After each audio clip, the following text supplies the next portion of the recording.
인도의 선교사로 일생을 바쳤던 의학 박사인 홀 브랜드라는 분이 있습니다. 영국 분인데 몸이라는 선물이라는 책을 썼는데 이 책에 자신이 영국에서 의학을 공부할 때 2차 대전이 최악으로 치렀던 시기에 독일 전투기에 맞서서 치열하게 싸우다가 얼굴에 화상을 입은 영국 자국 그 청년들, 이 청년들을 수술을 했던 그 기억을 이 책에 잠깐 적고 있는데, 잠깐 소개하자면 독일군의 폭격에 얼굴에 화상을 입은 영국 조종사들의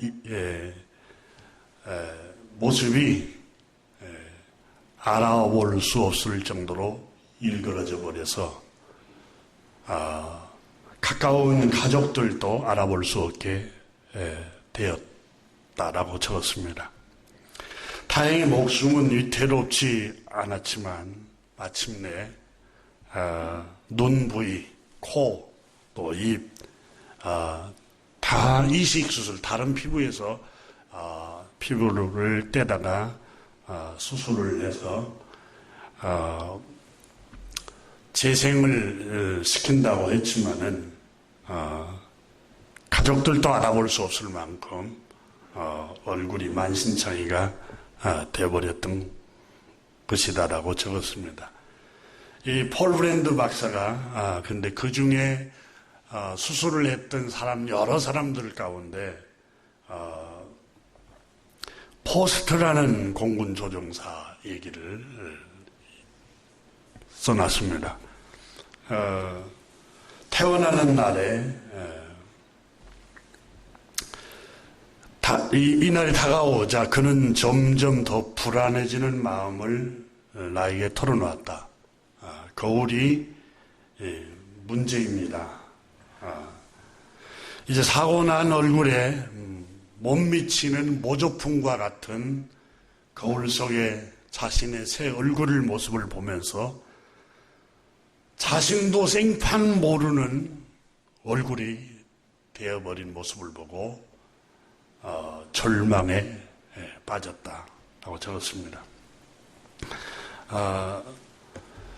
이 모습을 보고 가족들은 어떻게 나를 알아볼 수 있을까?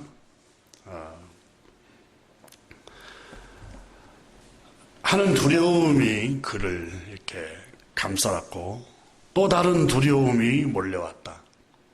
이 얼굴과 결혼하려는 처녀가 있을까?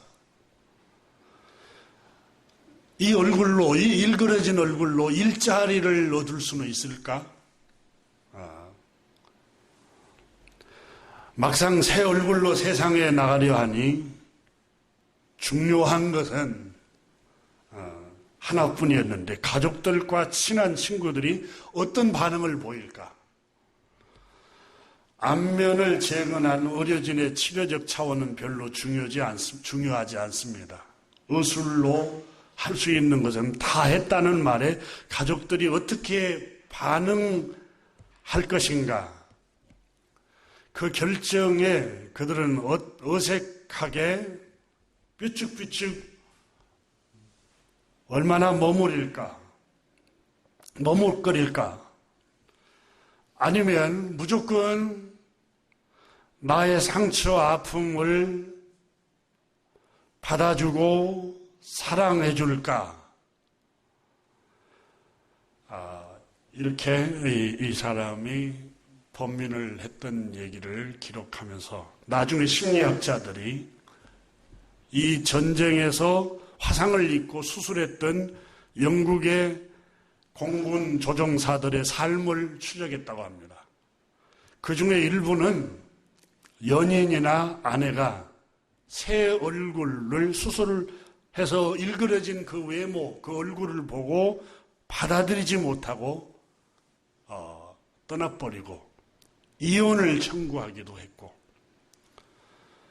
이와 같은 사람들은 깊은 상처와 우울감에 빠져 대체로 실내에 틀어박혀서 지내면서 밤중에 말고는 낮에는 대낮에는 외출을 하지를 않았고 혼자서 재택근무가 가능한 일에만 일자리를 찾았다고 적었습니다. 반면에 똑같은 일그러진 얼굴의 모습으로 가족들도 알아볼 수 없을 만큼 만신창이가 된 얼굴에 연인이나 사랑하는 아내, 자기가 사랑하는 애인, 결혼하기로 약속된 또 가족이 곁을 든든히 지켜주는 사람들은 자기 분야에 그 일그러진 얼굴을 하고도 성공하고 지도자 반열에 올라 영국의 엘리트 자리를 차지했다라고 적었습니다. 다행히 조금 전에 소개했던 피터 포스터는 후자에 속했다. 그 여자친구는 몇 미리미리 피부 두께 말고는 하나도 달라진 게 없어요. 피터 포스터를 안심시켰고 얼굴이 아니라 피터 포스터, 나는 당신 자체를 사랑해요. 피부, 얼굴의 그 모습 보고 사랑하는 게 아니라 당신의 인격, 당신 자체를 나는 사랑해요. 두 사람은 포스터가 태어나기 얼마 후에 결혼을 했다. 물론 다 이렇듯 긍정적인 반응을 한 것은 아니다. 많은 사람들이 이 포스터를 보자마자 외면했고 특히 솔직한 어린아이들, 거짓없는 어린아이들은 포스터의 일그러진 인상을 보고 찌푸리며 조롱을 하기 시작했다. 포스터는 말하고 싶었다. 내 속은 당신들이 이전에 알았던 포스터와 똑같은 마음을 가진 포스터예요. 이렇게 말하고 싶었지만 내 일그러진 외모를 보고 사람들은 나를 알아보지 못하고 절하해버렸다. 포스터는 자신을 조롱하고 인상을 찌푸리는 사람들의 말에 신경을 거스렸지만 그 말에 귀를 기울이지 않았다.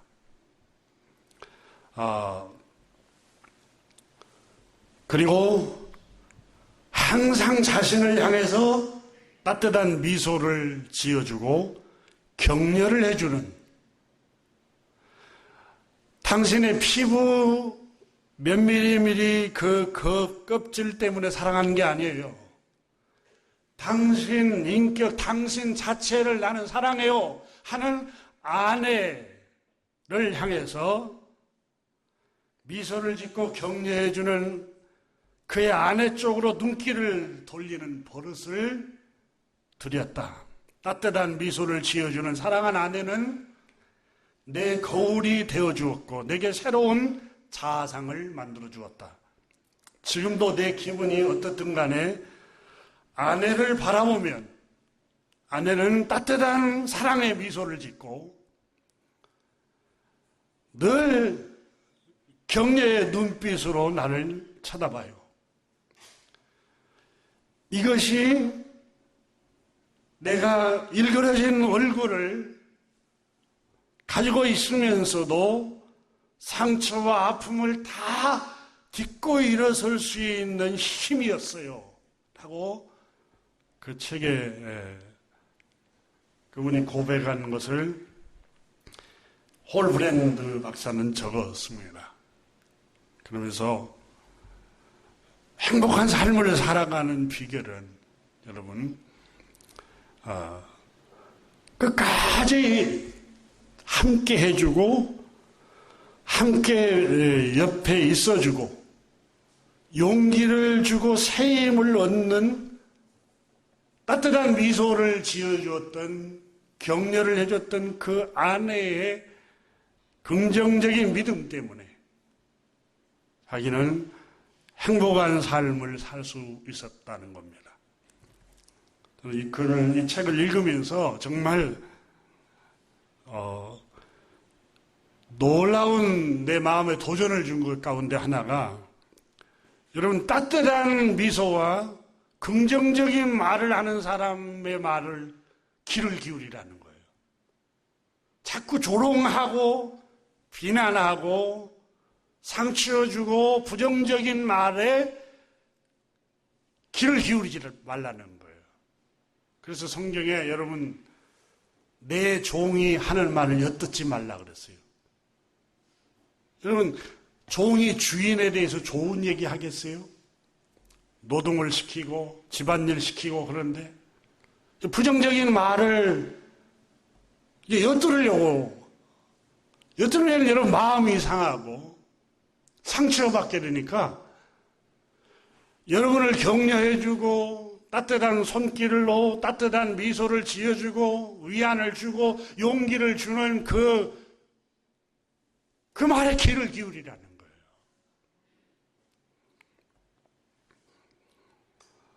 친절을 베풀어주고 용기를 주고 안심하도록 마음에 위안을 주는 그런 긍정적인 믿음의 말에 귀를 기울이라는 거예요.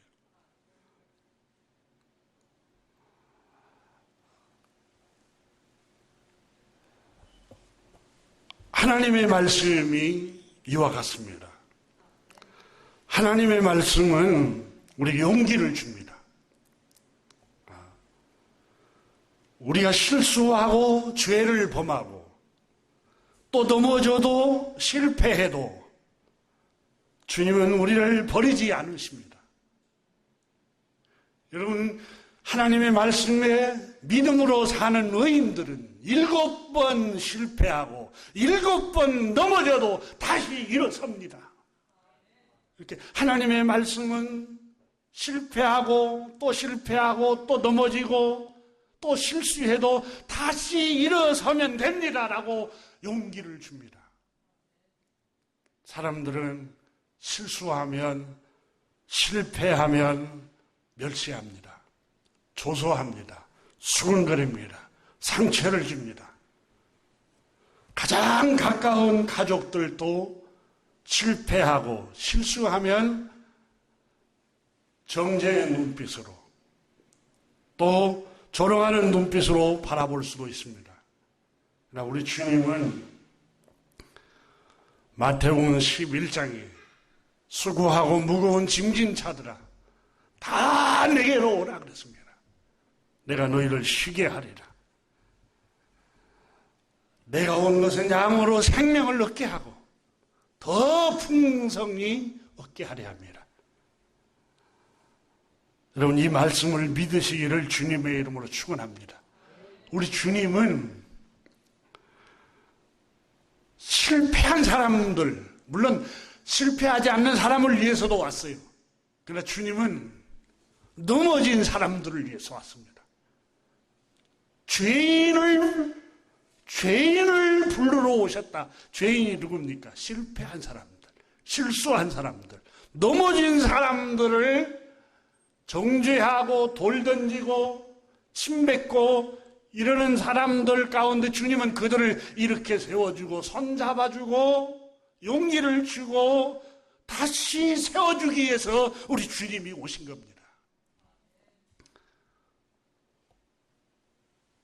여호수아라는 청년이 모세를 잃고 슬픔에 빠졌을 때 하나님께서 여호수아야, 내 평생에 너를 능히 대적할 자가 없으리니 내가 모세와 함께 있던 것 같이 너 곁에 있겠다.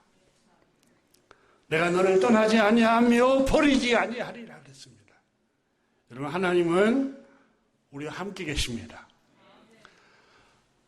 우리 눈에 보이지 않지만 하나님께서 천사로 여러분에게 함께 계시는 증거를 성령의 감동으로 하나님의 말씀으로, 그리고 여러분 가장 가까이에 여러분 천사인 아내를, 여러분 남편을, 여러분 자녀들을, 여러분 부모님을 보내셔서 여러분과 동행하고 계십니다. 하나님이 여러분을 사랑하셔서 곁에 함께 하시기 위해서 보내신 천사들입니다. 이사야 41장 10절에도 두려워하지 말라, 내가 너와 함께 함이라. 놀라지 말라, 나는 내 하나님이 됨이라. 내가 너를 굳세게 할 것이다. 참으로 너를 도와줄 것이다. 너를 의로운 오른손으로 붙들어 줄 것이다. 여러분, 피터 포스터라는 분이 일그러진 얼굴로 성공적이고 행복한 생을 살 수 있었던 것은 사랑하는 가족과 사랑하는 자기 연인, 나중에 아내가 되었던 그 아내에 떠나지 않고 함께 해준 것 때문에 자기가 행복한 삶을, 상처를 딛고 승리할 수 있었다고 고백합니다. 여러분, 곁에 함께 있어주는 것, 얼마나 상대방에게 용기를 주는가 모릅니다. 창세기 아담이 여러분 홀로 너무 외로워하고 고독해합니다. 그런데 하나님께서 아담아, 내가 너와 함께하마. 아담은 아마 그랬을지 모릅니다. 하나님 눈에 안 보입니다. 눈에 안 보이는데 어떻게 당신이 나와 함께 계신 것을 알 수 있겠습니까? 내가 너와 함께 있던 증거로 너 눈으로, 육안으로 볼 수 있는 천사, 그리고 짝을 보내주셨습니다. 하와를 하나님, 아담이 넘어질 때 손잡아주고 일으켜 세워주고 외로울 때 외롭지 않도록 해주기 위해서 하나님께서 보내신 가정을 선물로 하나님 주신 겁니다. 사랑하는 교우 여러분, 생은 정말 짧습니다. 금방 지나가지 않습니까? 우리가 누구에게 용기가 되어주고 새의 힘이 되어주고 위로를 해준다는 그것이 선교사입니다. 멀리 여러분 타국으로 가서 복음만 전하는 게 선교사가 아니라 가장 가까이에 있는 사람들에게 힘이 되어주고 용기를 주고 그에게 위안을 주고 그에게 복음을 전해주고, 이게 여러분 진짜 선교입니다. 주님께서는 멀리 가서 선교하고 멀리 있는 사람을 사랑하라고 가르치지 않고 내 이웃을 사랑하라 그랬어요. 가까이에 있는 이웃을 사랑하라. 그러면서 점점 퍼져나가는 거예요. 사람은 누구나 다 호수의 바람에 의해서 출렁거리듯이 조그마한 일에도 사람 마음은 출렁거립니다. 조그마한 마음 때 여러 가지 조그마한 일 때문에 근심이 되고 또 걱정이 마음에서 일어납니다. 저도 지난 주간에 믿음이 없는 생각에 밀려와 근심, 걱정에 휩싸였습니다. 그때 성령 하나님께 기도할 때 성령님께서 내게 찬송을 주셨습니다. 믿음의 조상 아브라함을 통해서 하나님이 누구시냐? 제게 성령께서 물으셨습니다. 여러 가지 교훈을 하고 있지만 능치 못하실 일이 없는 전능하신 하나님이지만 동시에 아브라함의 기사를 통해서 주님은 너의 앞날을 예비하시는 분이야. 그 확신을 제게 주셨습니다. 그래서 제가 많이 불렀던 찬송이 그때 혼자 불렀습니다. 흥얼거리면서. 주님 내 길 예배하시니 나 기뻐합니다.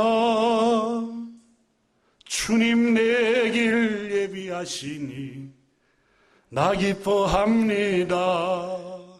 여호와 이레 여호와 이레 주님 내 길 예비하시니 여호와 이레. 이 찬양을 혼자 흥얼거리면서 맞아, 주님은 내 앞날을 예비하고 계셔. 믿음의 조상 아브라함을 통해서 여호와는 누구신가? 아브라함을 통해서 여호와는 너의 앞날을 예비하시는 분이야. 이걸 창세기가 말씀하고 있는 말씀을 내 마음에 다시 상기시켜 주었습니다. 근심이 순식간에 물러가 버렸습니다. 여러분, 성경이 무엇을 우리에게 말씀하려고 합니까? 성경의 주제가 뭡니까? 성경이 무엇을 말하려고 기록된 책입니까? 하나님은 사랑이십니다. 죄인을 구원하러 오신 사랑이십니다. 죄인을 구원하기 위해서 구주를 보내셨습니다. 죄인이 누굽니까? 실수한 사람, 실패한 사람, 넘어진 사람, 사람들이 정죄하는 사람, 이런 사람들을 주님은 손잡아주고 일으켜주고 구원해주고 용서해주고 다시 새 삶을 살 수 있도록 하시기 위해서 하나님은 구세주를 보내주신 분입니다. 이게 성경 얘기입니다. 이게 성경이 한마디로 말하면 하나님은 당신을 사랑합니다. 당신을 사랑하셔서 구주를 보내주셨습니다. 우리를 사랑하셔서 보혜사 성령님을 보내주셨습니다. 하나님은 우리를 사랑하셔서 고아와 같이 우리를 버려두지 아니하고 진리의 성령이신 하나님의 말씀을 우리 가운데 함께하게 하셨습니다. 이게 성경이 우리에게 말하고 있는 말씀입니다. 한마디로 말하면 하나님은 나를 사랑하셔. 그게 성경 이야기입니다. 받아서 하나님은 나를 사랑하시오. 여러분, 이게 하나님께서 계속 말씀하시는 거예요. 주변에는 너 실패했어. 재능이 있어? 돈이 있어? 가문이 있어? 아니면 너가 뭐가 있어? 조롱하고 비난하고 비웃고 조소하고 내 안에서 어두움의 생각이 자꾸 하는데 여러분, 하나님께서 말씀합니다. 아니야. 하나님은 너를 사랑하셔. 하나님은 우리를 사랑하신다는 거예요.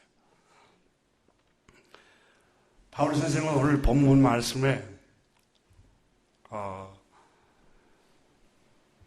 우리가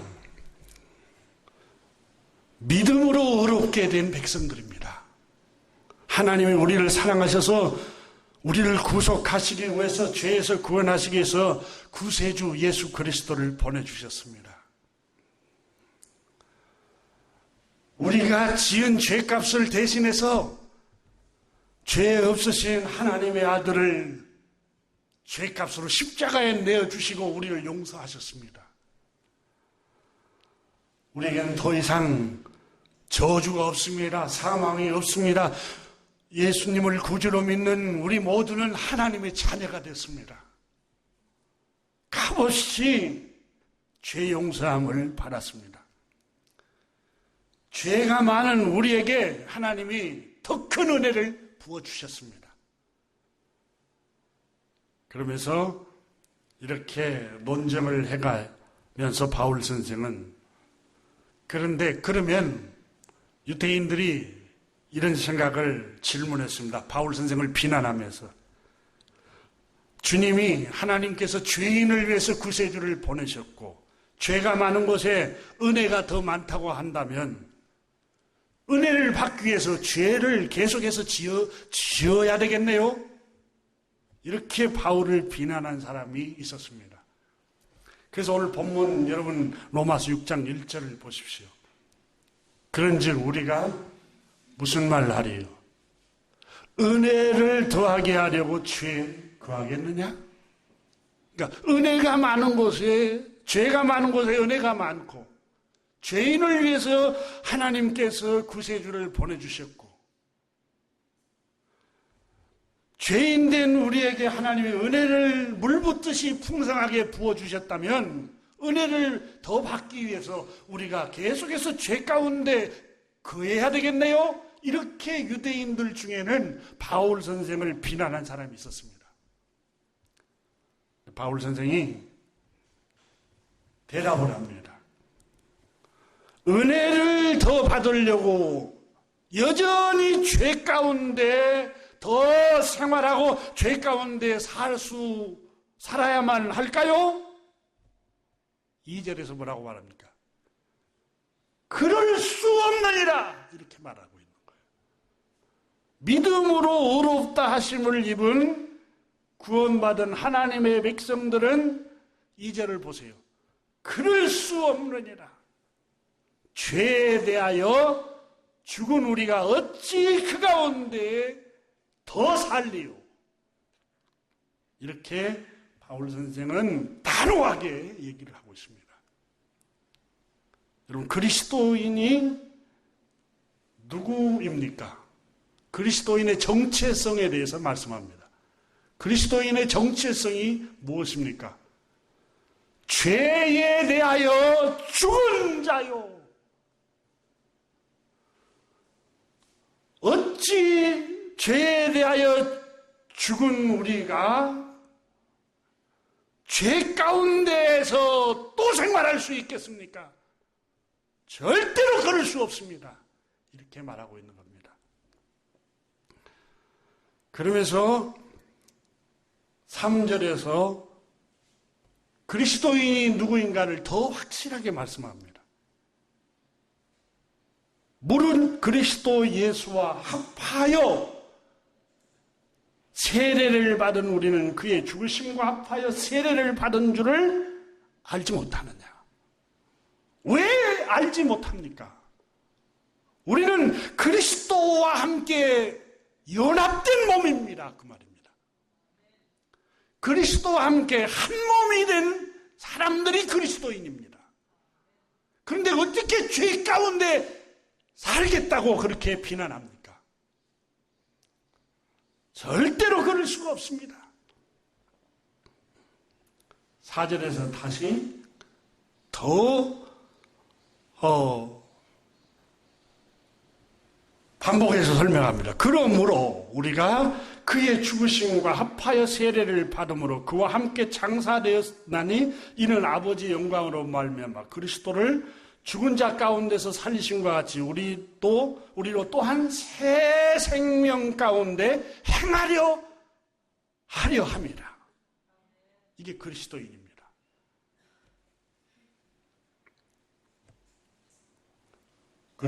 예수 그리스도를 구주로 믿는 우리는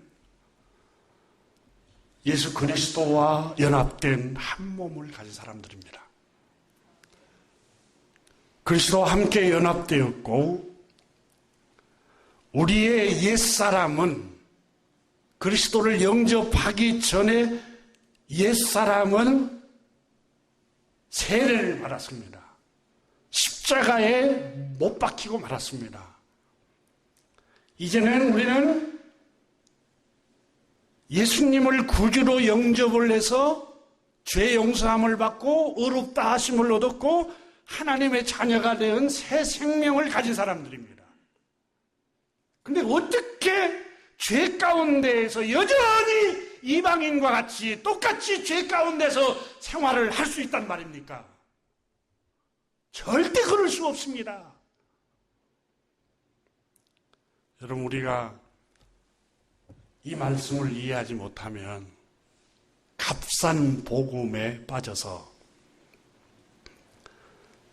본헤퍼 독일 신학자가 얘기한 것처럼 값싼 복음에 빠져서 구원이 떠내려갈 수가 있습니다. 그런데 구원받은 우리는 새 생명을 가졌기 때문에 이제 새 생명 가운데 살아야 합니다. 그 얘기를 하고 있는 겁니다.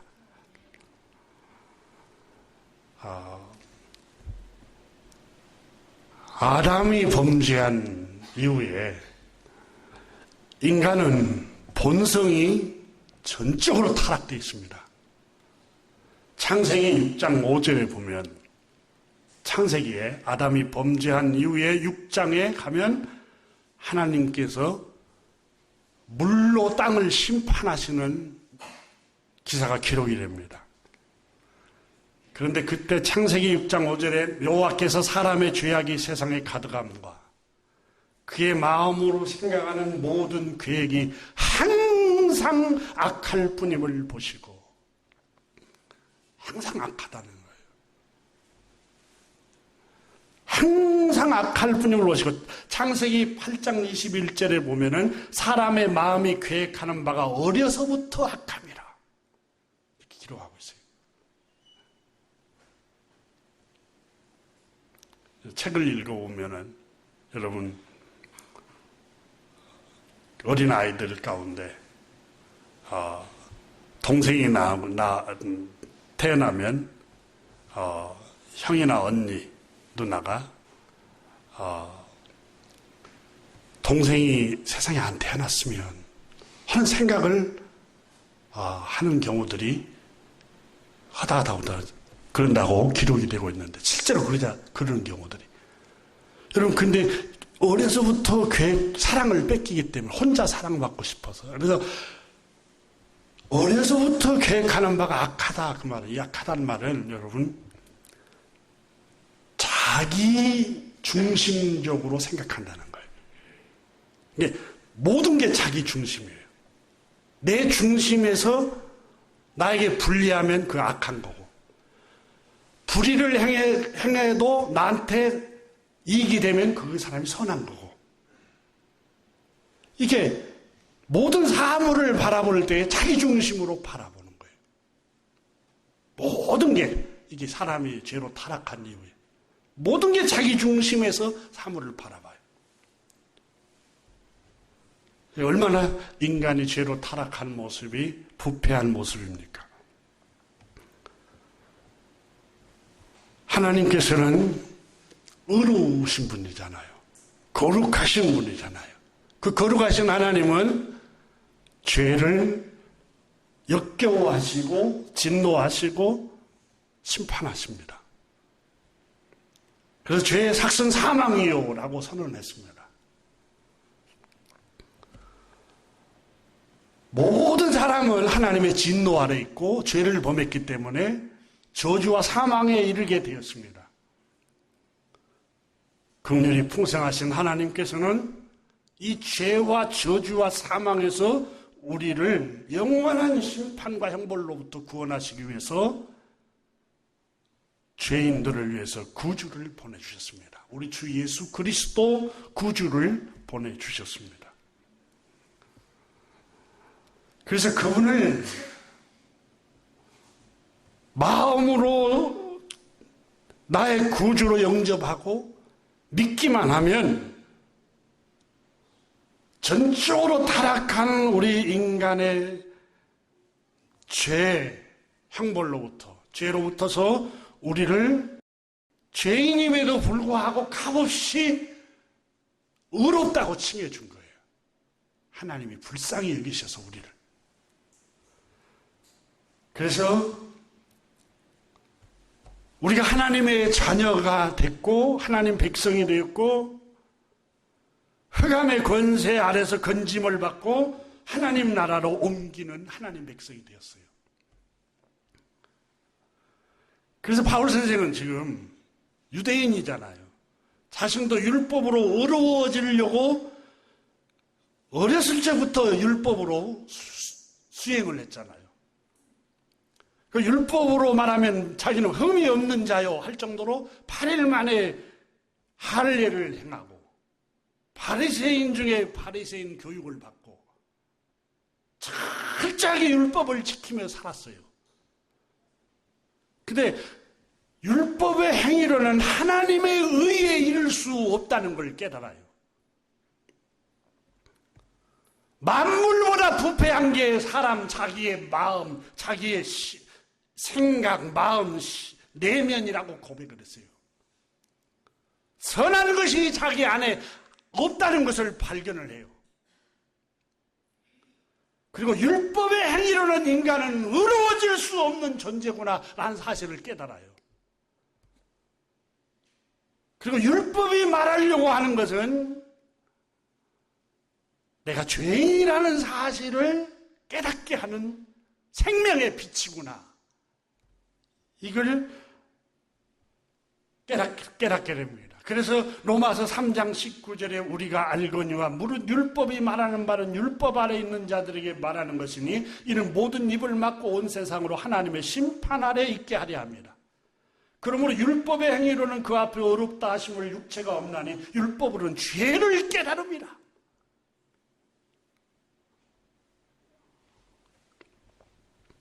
율법의 행위로는 하나님의 의에 이를 수가 없어요. 거룩함에.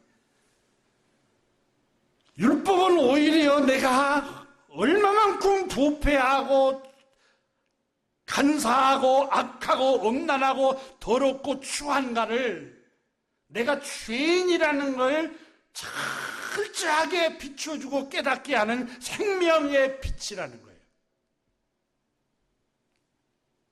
나는 의로우신 하나님 앞에 감히 설 수가 없는 존재구나. 이걸 깨닫게 하는 게 율법이라는 거예요.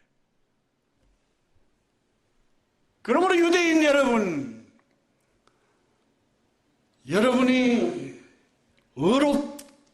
의롭게 할 수 있다는 할례를 행한다고 해서 진정한 하나님의 백성이 되고 하나님의 의에 이르고 유태인이 될 수가 없습니다. 할례는 마음으로 할지니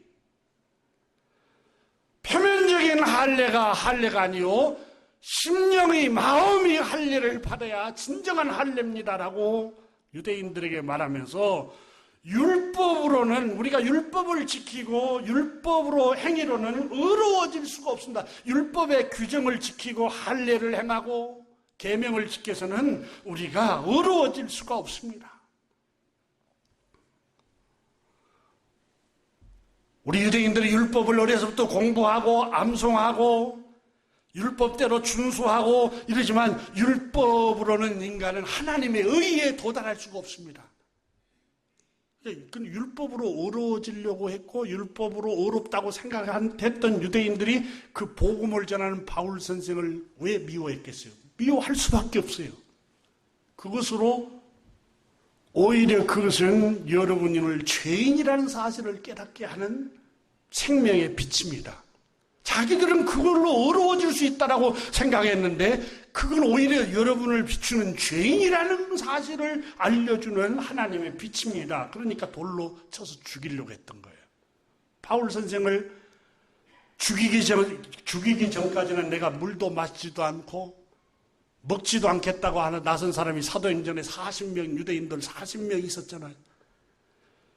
왜요? 율법의 행위로는 하나님의 의에 이를 수 없을 뿐만 아니라 모든 사람은 거짓되고 오직 하나님 한 분만 의로우십니다. 이것이 여러분이 공부하고 있는 율법이 가르치는 바입니다라고 바울 선생이 유대인들을 향해서 말하고 있으니 유대인들이 화가 날 수밖에 없잖아요.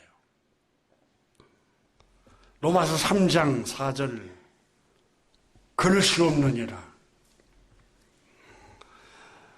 모든 사람이 거짓되고 오직 하나님만 의로우신 분인데 사람은 다 거짓되고 오직 하나님은 참되시라 할지어다. 로마서 3장 4절에 말씀합니다. 유대인들은 율법의 행위로 하나님의 의에 이를 수 있다라고 생각하는데 그럴 수 없느니라.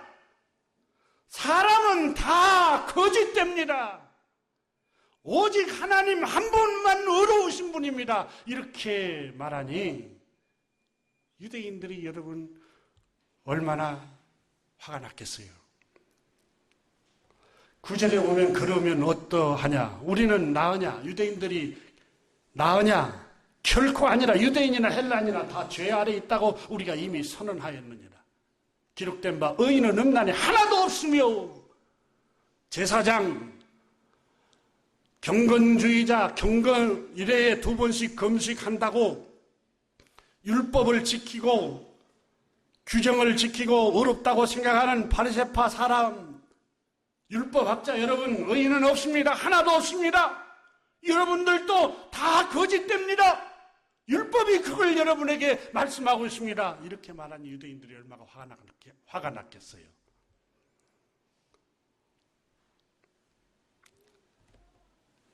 유대인 중에서 그래서 바울 선생을 비난하고 반박하는 사람들이 있었습니다. 만약 율법이 우리가 죄인임을 드러낸다고 합시다. 유대인들 가운데 이렇게 바울 선생, 율법이 우리를 죄인임을 드러낸다고 합시다. 우리가 죄인으로 드러나는 것은 우리가 악한 죄를 행하기 때문에 율법을 통해서 죄인으로 드러난다는 말 아닙니까? 그러면 우리가 악한 것 때문에 하나님의 선하심이 드러나는 거 아닙니까? 무슨 얘기냐면 여러분, 블랙이 있어야 화이트 색깔이 있듯이 구별할 수 있듯이 세상 천지가 다 화이트라고 하면은 화이트인 줄 모르죠. 근데 블랙이 있기 때문에 화이트구나. 이렇듯이 우리가 죄를 짓기 때문에 하나님이 선하신 분이구나. 이렇게 유대인들이 지금 바울에게 실문하고 있는 겁니다. 자, 우리의 악함 때문에 하나님의 선하심이 드러나는 거 아닙니까?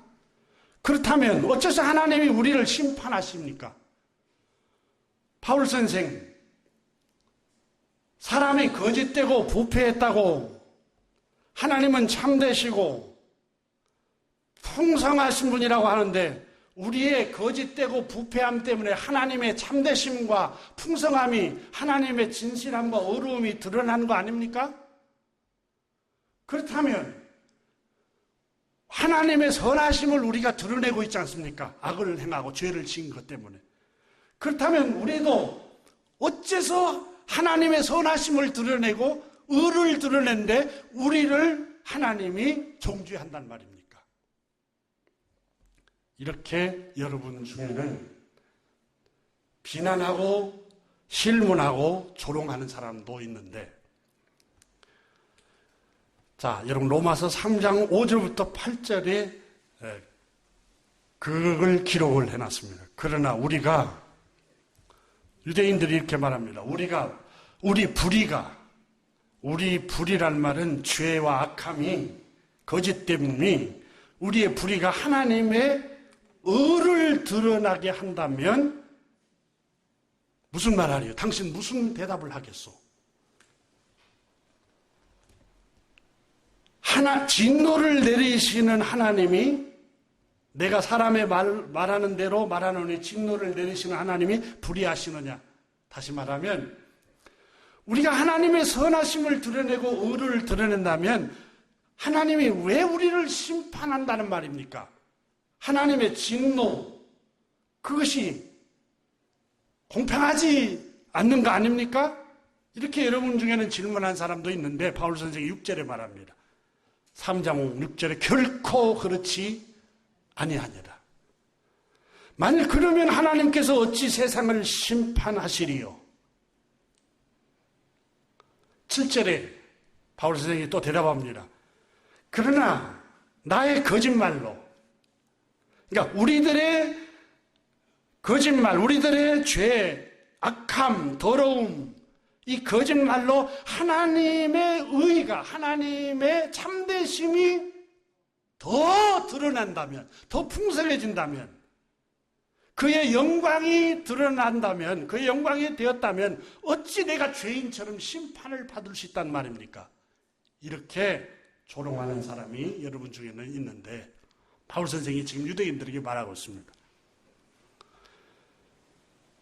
또는 8절에 이렇게 비방하는 사람도 있을 겁니다. 그러면 선을 이루기 위하여, 그러니까 선한 것을 드러내기 위하여 악을 행하자 하지 않겠느냐? 어떤 이들이 이렇게 비방하여 우리가 이런 말을 한다고 하니 그들은 정죄받는 것이 마땅하니라. 어떤 이들, 유대인들 중에는 이렇게 우리를 비방하는 사람도 있습니다. 바울 선생은 로마서에 말씀하고 있습니다.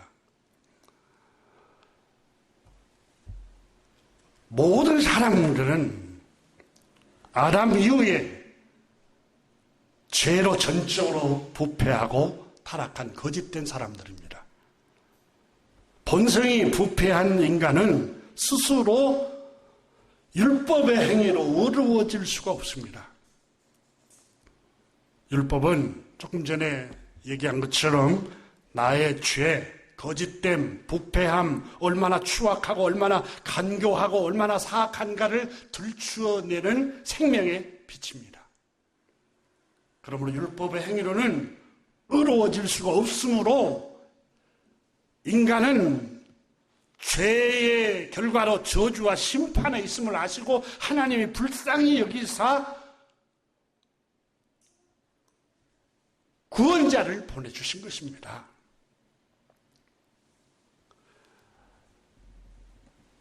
예수님이 오신 것은, 그 구원자이신 예수님이 오신 것은 전적으로 타락한, 스스로는 하나님의 의에 이를 수 없는 인간을 구원하시기 위해서 세상에 보냄을 받은 구세주입니다.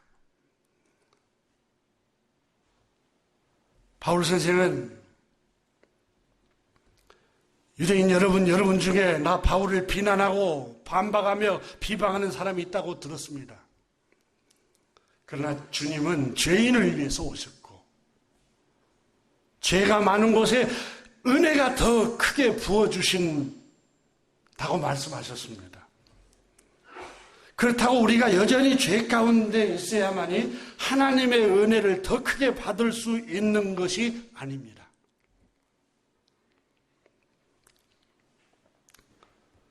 또 여러분 중에는 은혜를 더 받기 위해서 죄 가운데 더 행해야 된다라고 조롱하는 사람도 있는 줄 압니다.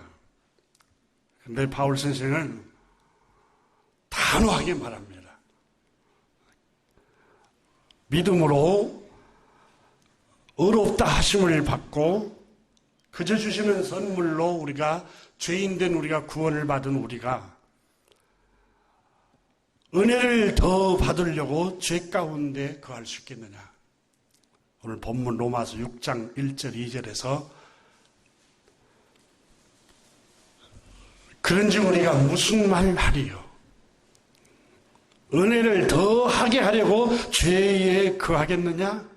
그럴 수 없느니라. 죄에 대하여 죽은 우리가 죄에 대하여 죽은 자라는 겁니다. 어찌 죄 가운데 생활하겠느냐?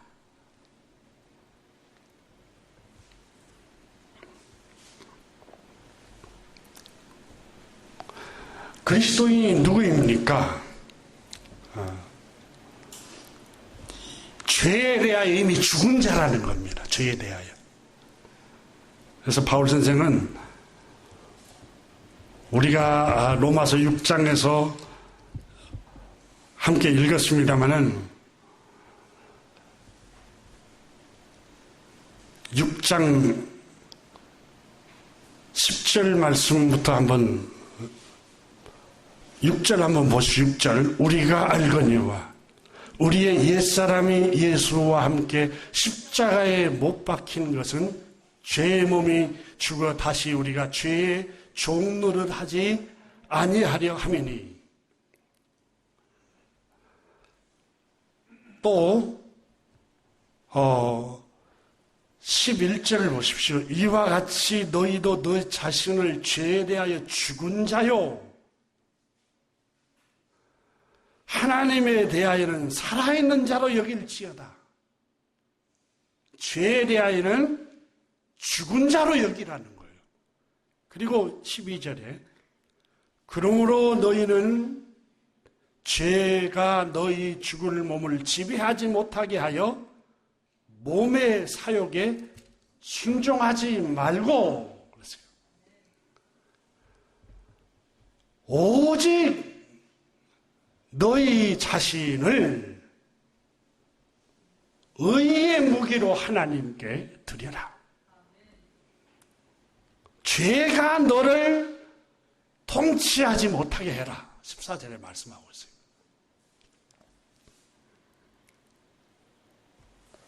겨우 여러분, 우리가 누구입니까? 그리스도인이 누구입니까? 그리스도인은 구원받은, 은혜로 구원받은 하나님의 자녀들입니다. 하나님의 백성입니다. 죄에 대하여 죽은 자들입니다. 그런데 어떻게 너희가 죄 가운데 생활했던 그 습관대로 여전히 주님을 믿으면서도 또 그런 습관대로 너희가 살 수가 있느냐 그 말이에요. 탄식이 나온다는 거예요. 바울 선생이. 은혜로 구원받았다면 너희가 주님께 헌신해야 될 거 아니냐. 여러분 13절에 헌신이라는 말이 나옵니다. 헌신. 우리가 생각할 때 여러분 한국 교회에서 헌신 예배 드리잖아요. 뭐 물질을 드리고 시간을 드리고 뭐 교회 봉사하고 이런 것들도 헌신이지만 헌신의 진짜 본질은 죄에 대하여 죽어버린 삶을 사는 거예요. 옛날 죄의 습관을 버리는 게 헌신이에요. 그런데 교회에 헌신하게 하고 교회에 물질 바치게 하고 교회의 종교적인 생활을 열심을 내기 위해서 교회 생활만 헌신이라고 강조했던 것은 여러분 헌신의 본질을 잃어버린 거예요.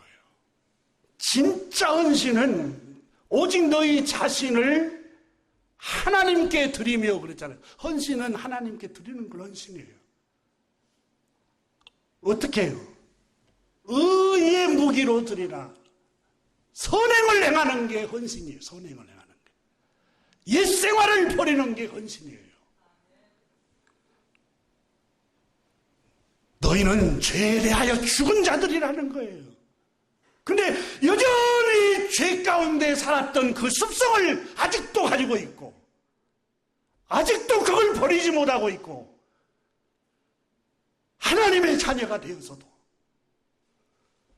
하나님의 백성이 되었고 값없이 어렵다함을 얻었고 저주받고 영원한 심판받아야 할 하나님의 진노 아래에 있는 우리들이 하나님의 긍휼로 용서를 받았는데 이미 죄에 대하여 죽었는데 여전히 죄 가운데서 살려고 하고 있고 또 거짓된 가르침, 성경의 거짓된 교사들, 거짓된 목회자들, 우리가 이미 주님께서 죄의 문제를 해결했으니 믿음으로 어렵다함을 얻었으니 죄에서 오는 자유함을 얻었습니다. 그러므로 우리는 어떤 죄를 지어도 용서받기 때문에 괜찮습니다. 이렇게 거짓되게 가르치는 사람들이 있습니다. 그러나 로마서 6장에서 바울 선생은 5장에서까지는 믿음으로 어려워졌습니다.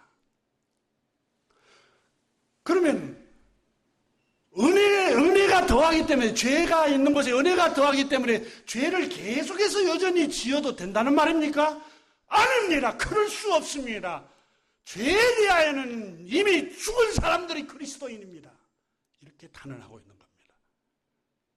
그러면서 이제는 우리는 새 생명 가운데 살아야 합니다. 이렇게 말하고 있는 겁니다. 그래서 바울 선생은 오늘 본문 다시 6장 3절을 보십시오. 무릇 그리스도 예수 합하여 세례를 받은 우리는 그의 죽으심과 합하여 세례를 받은 줄 알지 못하느냐. 지금 예수님의 죽으심을, 우리의 죄된 생활을, 죽었다는 죄의 생활을 버리고 죽여야 된다는 걸 비유했습니다. 그리고 예수님의 죽으심을 세례라는 용어를 사용해서 설명했습니다. 그럼 세례를 예수님과 우리가 연합한다라고 또 비유를 들어서 설명했습니다. 자, 주님께서는 이 말씀을 하시기 전에, 바울 선생은 이 말씀을 하기 이전에 어찌 그 가운데서 더 살리요? 제 가운데서. 여러분, 그 가운데서 산다라는, 거한다라는 말은 그리스 말로 에피메노라는 말인데, 머물다, 머물러 있다, 그 안에서 빠져나오지 못하고 계속해서 앉아있다, 지체하다, 조용히 그 안에서 그걸 즐기다, 계속 머무르다라는 뜻이에요. 그러니까 6장 2절에서 죄에 대하여 죽은 우리가 어찌 그 안에서 계속해서 머물러서 죄를 즐기고 있느냐 그 말이에요. 그럴 수 없느냐 그 말이에요. 그럴 수 없다. 그러면서 3절에서 2절에서 죄에 대하여 죽은 자다, 이 말, 죽었다라는 말을 아포드네코라는 헬라 말로 썼는데, 분리됐다, 떨어졌다, 역전됐다라는 뜻입니다.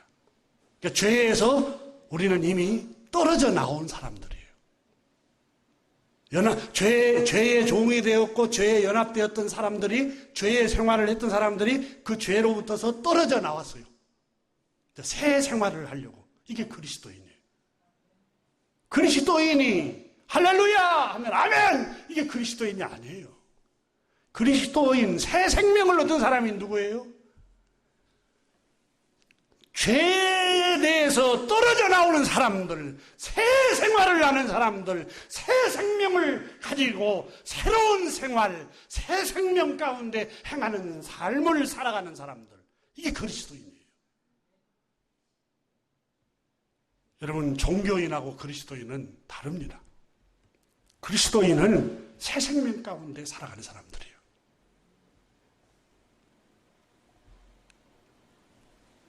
다시 말하면 죄에 대하여 아주 멀리 떨어져 생활을 추구하는 거예요.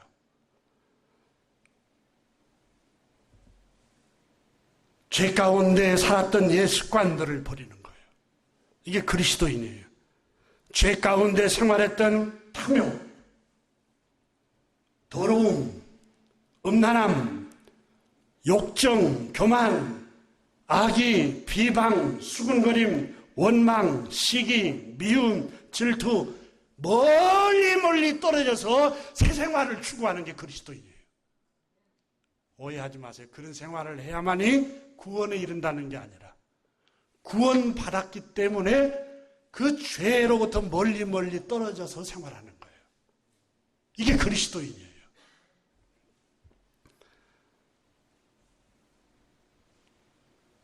우리의 생각도 그런 어두움의 생각으로부터 멀리 떠나는 게 그리스도인이에요.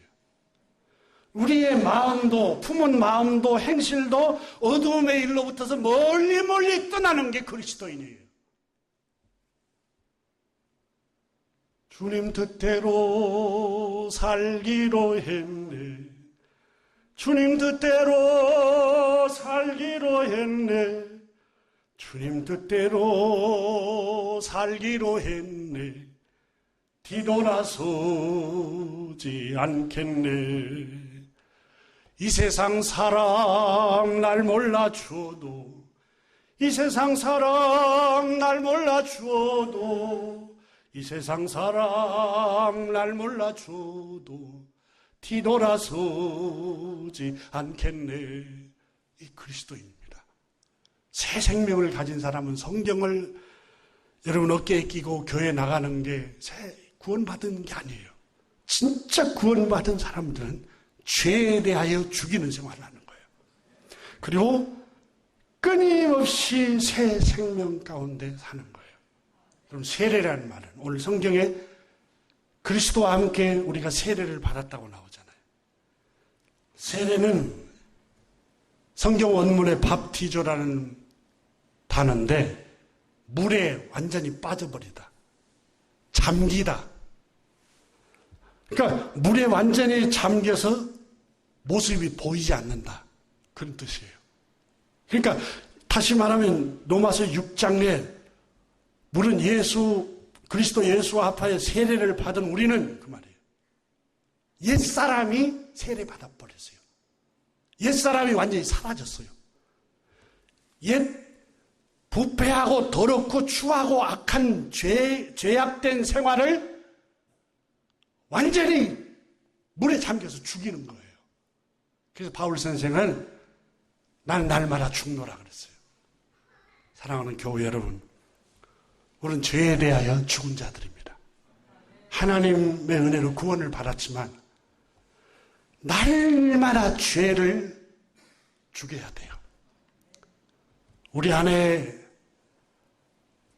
올라오는 유혹, 악한 생각, 거짓, 탐욕, 교만, 음란, 이 모든 시기, 미움 이런 것들을 날이면 날마다 쳐서 죽여야 돼요. 은혜 받아가지고 한 번만에 변화되려면 절대 변화가 안 됩니다. 경건의 훈련을 해야 됩니다. 이걸 습관이라고 말합니다. 반복하면 변화가 됩니다. 교우 여러분, 말도 친절한 말을 자꾸 할 때 그게 친절이 배입니다. 또 긍정적이고 위안을 주고 사람에게 힘을 나는 말을 자꾸 할 때 그게 습관이 됩니다. 기도하겠습니다.